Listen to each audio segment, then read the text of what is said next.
Olá, muito boa noite. Sejam muito bem-vindos a mais uma Mariana Godoy Entrevista especial com os presidenciáveis.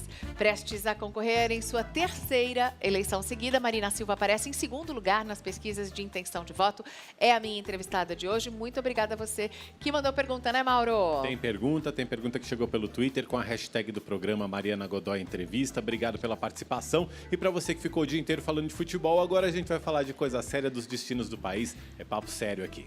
Agora a gente vai falar um pouquinho de política, de Brasil, de futuro do nosso país com a candidata Marina Silva. Muito boa noite. Boa noite, Mariana. Uma satisfação voltar a conversar com você. Assistiu ao Jogo do Brasil? Sim, assisti um pedaço ainda em casa e a outra parte num táxi indo para o aeroporto no Rio de Janeiro para vir para cá, mas foi a melhor parte, que foi aquela que a gente fez 2 gols nos últimos 6 minutos que restavam. Então, foi de uma felicidade enorme. Felicidade sua e do taxista, E do né? taxista, Imagino. exatamente. Só que o taxista era muito disciplinado, ele conseguia apenas ouvir. E a televisãozinha assim do lado, ele focado na estrada e só ouvindo, e eu vidrada na televisãozinha. Ah, que bom. Que gostoso também a gente falar um pouquinho de futebol no meio de tanta coisa pela qual o brasileiro vem passando ultimamente.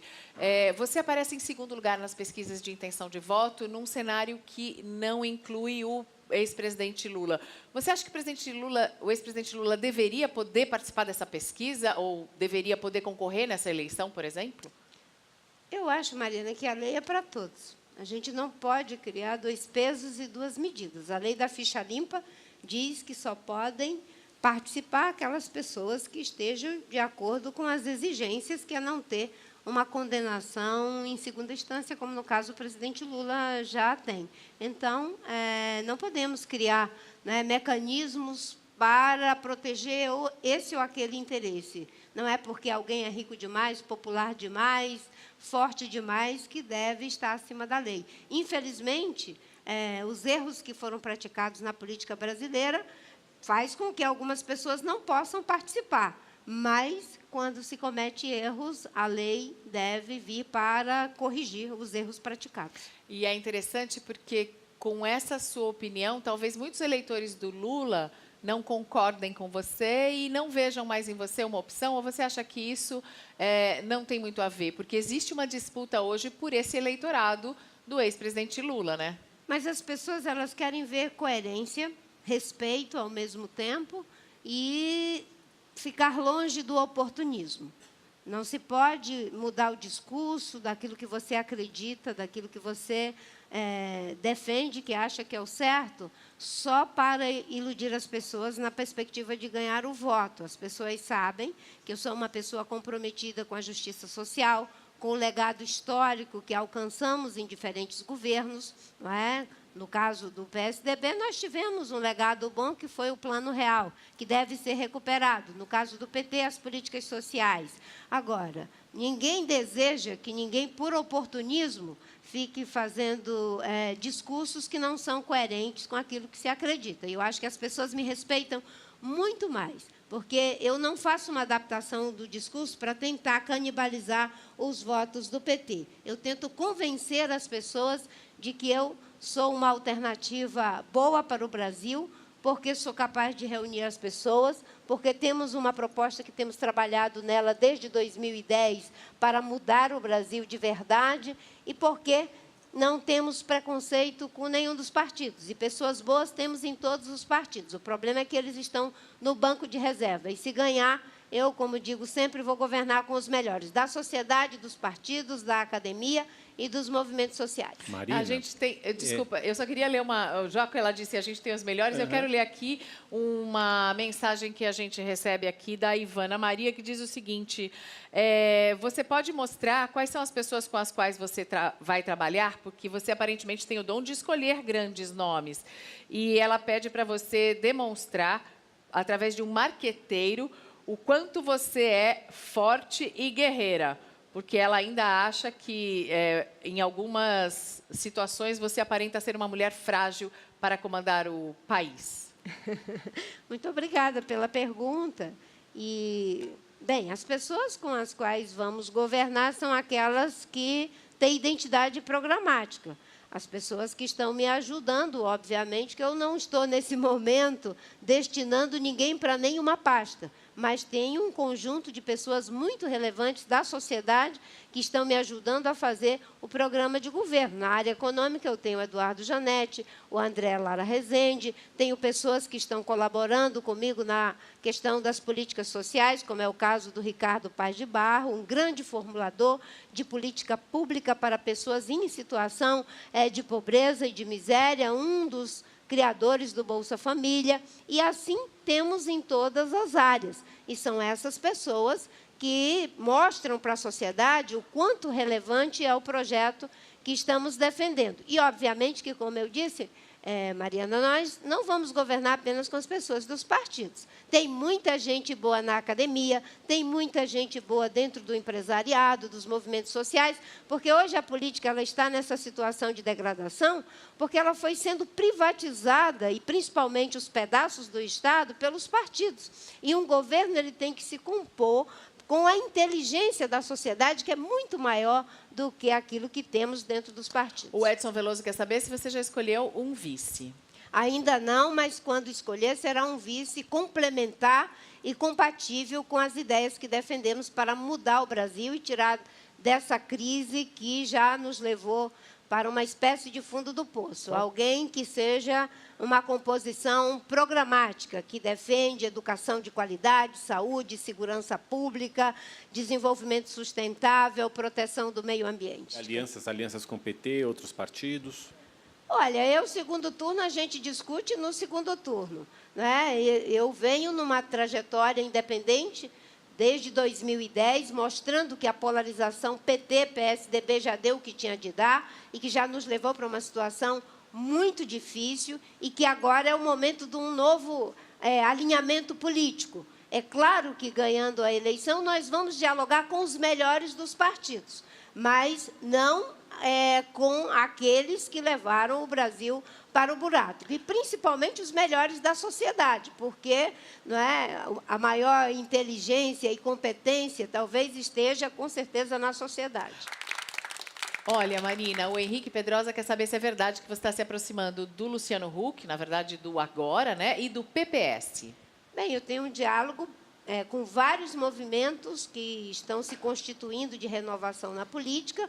Com o Agora, nós já assinamos há alguns meses atrás uma carta compromisso, e eles têm vários candidatos saindo pela Rede Sustentabilidade, a deputado estadual, deputado federal, e o Luciano Huck faz parte do Agora. Mas ele não pode, pelo que me consta, declarar apoio a ninguém em função das suas limitações contratuais. Mas ele faz parte do movimento. E temos também alianças com o movimento Acredito, com o movimento Brasil 21, Frente Favela, e vários outros que estão se aproximando também. Alguns até criticam, falam, Marina, onde você fica de 4 em 4 anos? A gente recebeu vários desses tweets, e ela já disse aqui, gente, ela dá aula.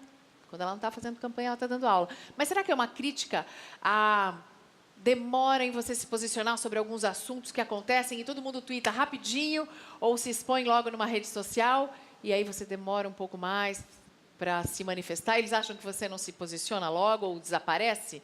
Bem, primeiro eu estou sumida, graças a Deus, das páginas policiais, que é onde uma boa parte das lideranças e dos partidos políticos tem aparecido.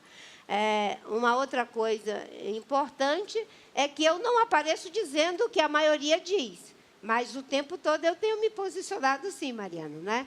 Me posicionado contra o foro privilegiado, me posicionado contra a anistia por Caixa 2, pela cassação da chapa Dilma Temer, que eu dizia que não ia resolver o problema, porque eles eram face da mesma moeda, irmãos siameses. Fomos nós que entramos com o pedido de cassação do Cunha, do Delcídio, que levamos o Aécio Neves ao Conselho de Ética. É que as pessoas, às vezes, elas acham que porque você não está dizendo aquilo que a maioria está dizendo, é como se você não estivesse se posicionando. É um outro posicionamento. Não é o posicionamento do PT, do PMDB, do PSDB, que são contra a Lava Jato, que são a favor de anistia para Caixa 2, são a favor do foro privilegiado. É um outro posicionamento. Vamos ouvir você falar, então, sobre Petrobras. Recentemente, agora, essa semana, a Petrobras perdeu uma ação na Justiça, uma ação trabalhista de Sobre um programa de remuneração, uma ação que vai custar, se a Petrobras realmente, se a Justiça mantiver essa derrota à empresa,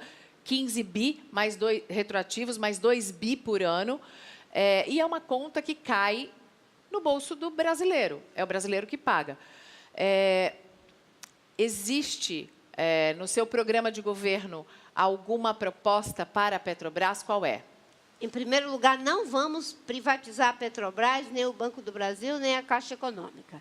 A Petrobras é uma empresa importante para o Brasil e a forma como ela está estabelecida está inteiramente adequada. O que precisa é combater a politicagem dentro da Petrobras, o roubo, a corrupção, tudo que vinha depreciando a empresa do ponto de vista da sua imagem pública, quanto do ponto de vista econômico e da sua capacidade de gestão. E, obviamente, que com o cuidado de respeitar contratos e de fazer com que a empresa seja cada vez mais eficiente, que seja capaz de escolher suas diretorias com critérios éticos e critérios técnicos, com base em comitê de busca, que é essa forma eficiente de se compor uma diretoria que precisa ser técnica, como é o caso da Petrobras. Na questão do contencioso trabalhista, é claro que você tem que ver no mérito, mas mais do que os 15 bi que a Petrobras está lidando com esse contencioso, a gente tem que ficar atento para os bilhões que foram roubados da Petrobras e evitar com que isso se repita. Porque uma coisa é um processo na Justiça, em que a Justiça se pronunciará com o mais amplo direito de defesa, tanto para a empresa quanto para os trabalhadores. É algo inteiramente transparente. Agora, roubar bilhões e bilhões da Petrobras, que também sai do contribuinte, aí é outra coisa. Eu acho que é com isso que a gente tem que se preocupar. Os processos legítimos e transparentes é assegurado o mais amplo direito de defesa. Agora, os processos de corrupção que foram praticados e que precisam ser combatidos daqui para frente, esses sim, nós temos que estar preocupados. Marina. Você disse que não vai privatizar a Petrobras nem Banco do Brasil e a Eletrobras? A Eletrobras é uma empresa que está em debate a sua privatização e tem uma pergunta que precisa ser respondida. Qual é o plano para essa privatização? Porque a Eletrobras ela tem expertise, principalmente, em fazer grandes barragens. E, obviamente, que tivemos grandes barragens na Amazônia no passado, que criaram desastres sociais e ambientais muito grandes. Hoje, o mundo caminha na direção de uma nova matriz energética que seja limpa, diversificada, com geração distribuída. Por isso que o plano é importante.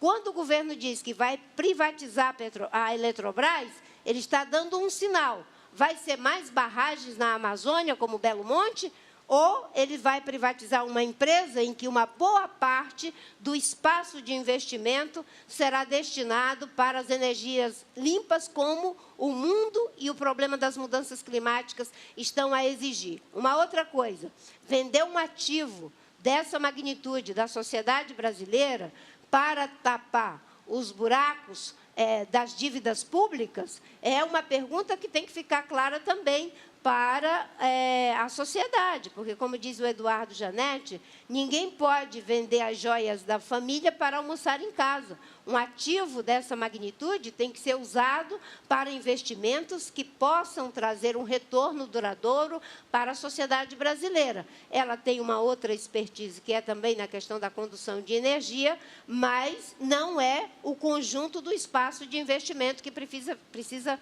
ficar transparente quando se discute privatização ou não. Mauro. Ainda falando sobre questão energética, mas sobre questão de combustíveis, como a presidente Marina Silva teria agido no caso da greve dos caminhoneiros e o que você pensa da política de preços da Petrobras, de preços dos combustíveis? Você disse uma coisa importante, né? Como teria agido? Porque no governo atual, por não ter credibilidade e legitimidade, e as pessoas não terem confiança nele, ele não agiu, ele reagiu. E quando você reage a uma situação já com o leite derramado, é completamente diferente. O governo tinha todas as condições de se antecipar à crise da greve dos caminhoneiros, recebeu uma pauta de reivindicação bem antes, sabia da variação do preço do barril do petróleo, sabia também o que estava acontecendo em relação à elevação do dólar, em função da elevação dos juros nos Estados Unidos, e não fez nada para evitar que o Brasil tivesse esse grande prejuízo. Em situações como essa, você tem que ter capacidade de antecipação. E uma outra coisa é pensar estrategicamente como se resolve o problema. Um país com 200 milhões de habitantes, um país com 8 milhões de quilômetros quadrados, não pode ficar refém de um único modal, que é o rodoviário. Porque nós poderíamos combinar e podemos combinar diferentes modais para o transporte, principalmente de carga, que tem a ver com hidrovias, tem a ver com ferrovias. É isso que vulnerabilizou muito o Brasil e a incapacidade do governo de se antecipar à crise. Em relação aos preços, a Petrobras tem que seguir uma lógica de mercado, obviamente, mas não podemos ter uma visão dogmática. A visão dogmática contra mercado, nós pagamos um preço com a Dilma. E a visão dogmática pró-mercado, nós pagamos um preço agora com o Temer. O que se pode fazer e o que se deve fazer é ver como a Petrobras pode assimilar parte desse aumento do combustível em função da variação do dólar e do aumento do barril, com os meios de que dispõe. Uma parte do que nós produzimos é feito no Brasil, em torno de 80%. Então, havia uma margem para absorver e não passar todo dia para o consumidor direto o aumento do combustível. Não havia motivo para ser diário, realmente. Não, pode em ser hipótese mensal. alguma. É uma visão dogmática que não considerou o interesse público e que a empresa tem, sim, condição de assimilar isso num processo de manejo sustentável dessa variação. Voltamos com a candidata Marina Silva. É muito importante esse momento de entrevista para que a gente pode tocar em vários assuntos e pode, inclusive, perguntar sobre as coisas que o público tem interesse em saber. Agora, o debate também é muito importante, né? A senhora já está convidada para o debate que a gente vai ter aqui na Rede TV. Para quem vai ter apenas 8 segundos de televisão, o debate vai ser muito importante. Exatamente. E entrevistas como essa também. 8 segundos de televisão, mas dá para aumentar com algumas alianças. O PSB, de quem a senhora foi parte de uma chapa na última eleição, agora está flertando com Ciro Gomes. Não é estranho que o PSDB não apoie a senhora nessa eleição? Olha, em 2014 eu decidi apoiar o Eduardo Campos, porque houve uma manobra política para não deixar sair o registro da rede. Foi um gesto de entender que, naquele momento, o Brasil precisava de uma alternância de poder e levar as propostas que eu acreditava não poderia ficar fora do debate. Enfim, caminhei com o PSB, veio aquela tragédia que ceifou a sua vida, eu acabei assumindo o lugar de candidata. E eu respeito a dinâmica interna do PSB. Estamos abertos ao diálogo sempre com os partidos que têm alguma identidade programática, mas cada um vai fazer as suas escolhas. Olha, entre os que estão mais bem colocados na pesquisa, tem Bolsonaro e Ciro, com um discurso mais, não sei, contundente, mais agressivo. Nesse ambiente de agressão, de vou dar uma arma para cada um, se vier aqui eu atiro. Como é que a senhora faz, como é que você faz para se impor e conseguir até ficar na frente, por exemplo, de um Ciro Gomes? Eu acho que não é uma questão nem de se impor, é de como a gente se coloca e, ao mesmo tempo, é respeitado. Na democracia, não adianta querer se impor, porque na democracia você tem mais que respeitar e procurar ser respeitado. E é isso que eu procuro fazer. Eu tenho uma concepção de que não vale tudo para ganhar uma eleição. Eu quero ganhar ganhando e não vou fazer desconstrução de biografia de ninguém. Eu entrei, Mariana, nessa terceira vez, depois de ter passado tudo que passei em 2014, de desconstrução e de mentiras que foram feitas contra mim, que as fake news não foram o Trump que inventou, foi a Dilma e o João Santana contra mim. Não é? Então, depois de ter passado por aquilo tudo, eu estou mais convicta de que devo participar das eleições de forma firme, porém sem agressão. Eu não quero juntar pessoas para ser contra o Ciro, ser contra o Bolsonaro, ser contra o Alckmin. Eu quero juntar pessoas para ser a favor do Brasil. Não é para a gente juntar pessoas para ser contra alguém. É para ser a favor da educação que funciona, da saúde que atende as pessoas quando mais precisam, da infraestrutura que não permite que se perca cerca de 30% da produção agrícola por falta de armazenamento e de transporte adequado. É isso que eu quero fazer, mostrar que é possível ganhar, não é? De forma respeitosa, principalmente com o cidadão que já está cansado dessa polarização, que depois que passa a eleição, não leva absolutamente a lugar nenhum. A gente tem... O público gostou, a plateia raramente aplaude, mas está aplaudindo espontaneamente porque gostou da resposta.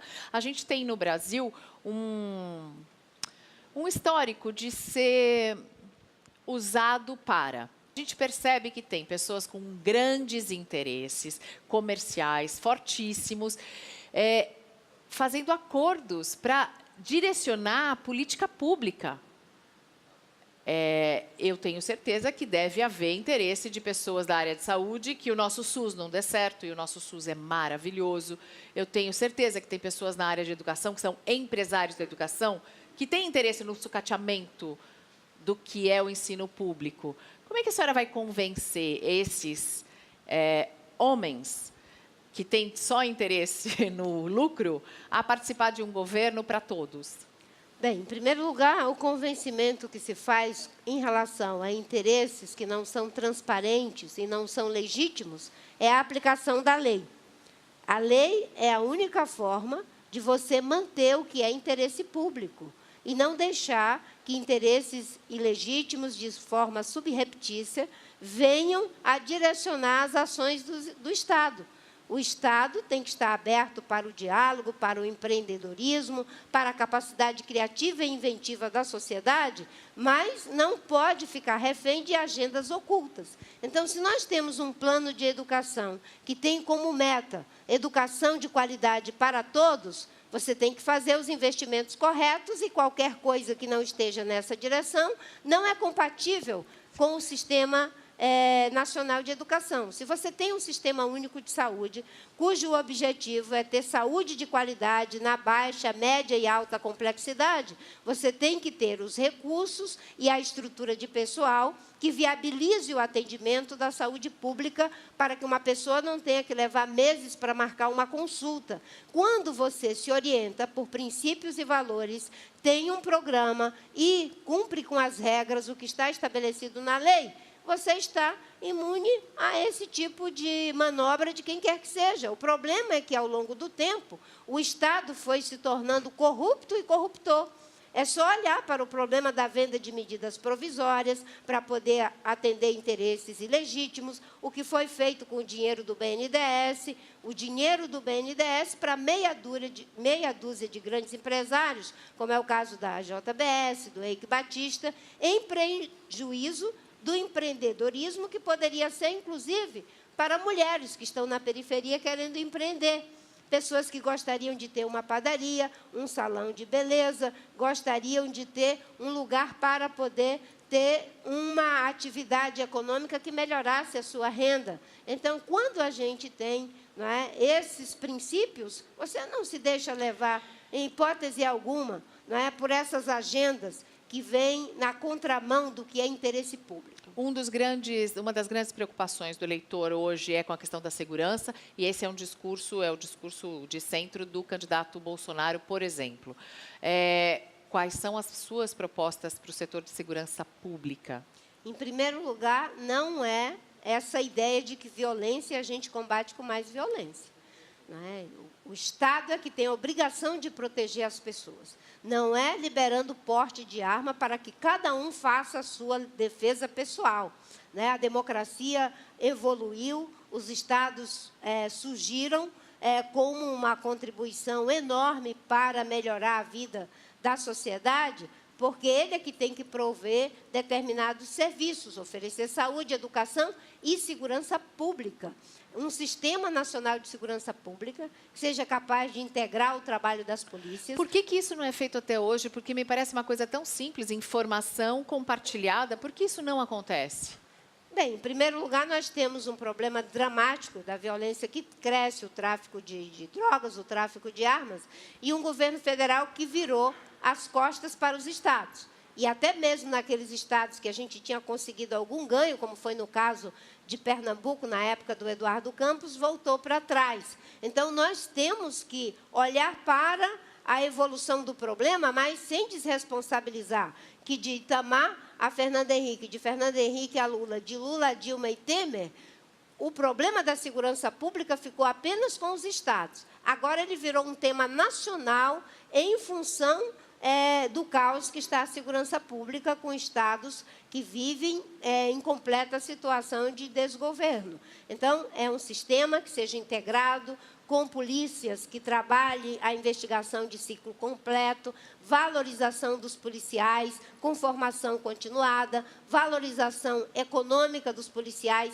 para que tenham salários decentes e, sobretudo, trabalhando com inteligência, para que se faça uma abordagem mais efetiva. Quando você precede, né, a abordagem de determinadas manchas de violência com inteligência, você consegue ser muito mais efetivo. E é essa segurança que nós temos que defender e, obviamente, que não é estimulando mais violência e como se as pessoas agora fossem se defender com as suas próprias mãos. Isso só vai gerar mais descontrole e violência. Essa bandeira da defesa com as próprias mãos é uma bandeira própria do candidato Jair Bolsonaro, que tem defendido uma maior flexibilização aí do porte de armas. E, falando nele, eu questionei ele agora há pouquinho, pelo WhatsApp, se ele tem a intenção de participar dos debates nesse primeiro ano. Nesse primeiro turno. Ele disse que ainda não definiu se participará ou não. Saiu no Anselmo que ele não vem. Ele disse aqui para mim que não definiu se participa ou não. Qual seria a importância dessa participação de todos os candidatos? Primeiro, é a oportunidade da sociedade conhecer as ideias de cada um, que acredita para o Brasil, de fazer ali a interação entre as diferentes visões e os diferentes projetos de país. Na democracia, você tem que expor as suas ideias e ter a disposição para dialogar, né, com os pontos de vista que são diferentes. Eu não consigo imaginar que candidaturas que estão em primeiro lugar, segundo lugar, terceiro, quarto lugar, enfim, que se neguem a participar do debate. Eu quero participar dos debates para poder defender as minhas ideias. Se a gente for falar um pouquinho, só um pouquinho, sobre fake news, eu não vou nem dizer qual é a fake news, mas essas mensagens que estão chegando, mandando perguntar para a Marina Silva do marido dela, é mentira, tá? Ela já esclareceu, e eu não vou passar para frente perguntas que levem essa fake news adiante. É mentira, fique claro, tá? Vamos fazer, então, agora uma pergunta polêmica. Nós tivemos recentemente uma decisão favorável à descriminalização do aborto. Na Islândia, a permissão, e na Argentina, recentemente, pela votação na Câmara, agora o projeto já está no Congresso. O Bito Júnior pergunta, sendo uma pessoa cristã protestante, qual é a sua posição em relação ao aborto? Pessoalmente, essa posição é de cada um, não interessa. Eu quero saber, como candidata à presidência, qual é a posição da Marina Silva? Minha posição é contra o aborto, mas eu Pessoal. defendo plebiscito para que se faça o debate, porque o que todos queremos é que ninguém tenha uma gravidez indesejada, e não imagino que alguém possa defender aborto como um método contraceptivo. Não. Então, nós temos que trabalhar para que nenhuma mulher tenha gravidez indesejada. Mas, numa democracia, é melhor o debate com toda a sociedade do que reduzido apenas ao Congresso, ainda que o Congresso tenha legitimidade para fazê-lo, mas em temas tão abrangentes, que envolvem questões de natureza de saúde pública, de natureza ética, de natureza filosófica e religiosa, é bom que se tenha o debate, não o embate. Eu sou contra, mas defendo o plebiscito. Um plebiscito, uma consulta popular para que a população decida e resolva ou diga o que quer. A população diga o que quer em relação a que se chegue a uma conclusão sobre o caso. mas não as pessoas ficarem rotulando, né? Porque existem aqueles que fazem o rótulo de quem é a favor e os que rotulam os que são contra. E isso não nos leva a lugar nenhum, porque o que nós queremos é que nenhuma pessoa tenha uma gravidez indesejada.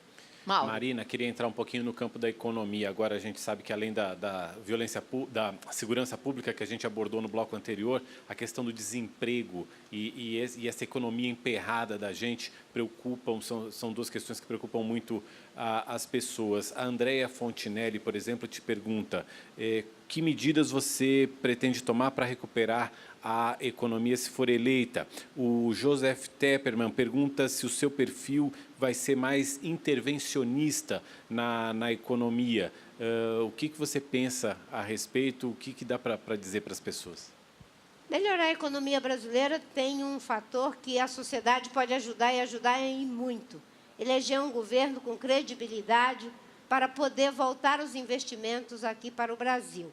Hoje, boa parte dos investimentos que não vêm é em função de que as pessoas têm medo de aparecer na Lava Jato. Então, alguém que defende o combate à corrupção, que se crie medidas para que ninguém continue nessa forma corrupta e corruptora, né, de ter acesso aos recursos públicos, isso é um passo importante. Uma outra coisa importante é fazer os investimentos corretos. Tem um espaço para o país voltar a crescer, mas, para isso, vamos ter que retomar os investimentos na infraestrutura, vamos ter que fazer com que o país resolva algumas questões estruturais, como o problema do déficit público, e aí vem reformas que são importantes, não essas que estão sendo feitas pelo Temer, né, assegurando, né, que o nosso país, voltando a crescer, vamos ter maior arrecadação, com maior arrecadação podemos ter mais investimentos, sem que isso signifique, né, não controlar gasto público. E gasto Você mudaria público, o PEC do teto?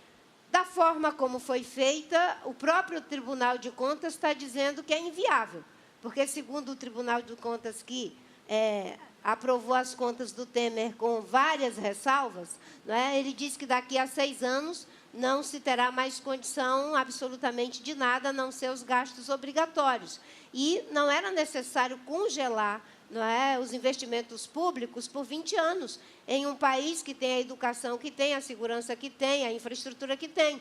Quando ele congela por uma PEC por 20 anos o orçamento público, ele está dizendo que está congelando também a saúde, que a população hoje está morrendo sem conseguir uma consulta. Então, isso, nós apresentamos uma proposta em 2010, que o gasto público só pode aumentar a metade do crescimento do PIB. O PIB cresce 4%, se pode investir 2%.